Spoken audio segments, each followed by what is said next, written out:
সম্প্রতি বিমস্টেকের আওতায় বাংলাদেশ ও ভারতের মধ্যে নিরাপত্তা ইস্যুতে যে আলোচনা হয়েছে তা খুবই ফলপ্রসূ হয়েছে বলে জানিয়েছেন সংস্থাটির মহাসচিব ইন্দ্রমণি পাণ্ডে। দুপুরে সংস্থাটির প্রধান কার্যালয়ে কূটনৈতিক রিপোর্টারদের সংগঠন টিক্যাপ সদস্যদের সাথে আলাপকালে তিনি সদস্য দেশগুলোর মধ্যে ভিসা আরও সহজ করার উপর জোর দিয়ে বলেন এই ইস্যুতে সংস্থাটি কাজ করছে।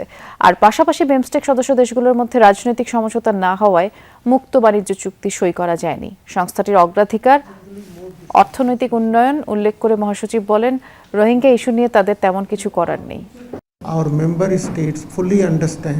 আমাদের সদস্য দেশগুলোর মধ্যে ব্যবসা বাণিজ্য পর্যটন সহ যোগাযোগ বাড়াতে ভিসা সহজ করা অপরিহার্য।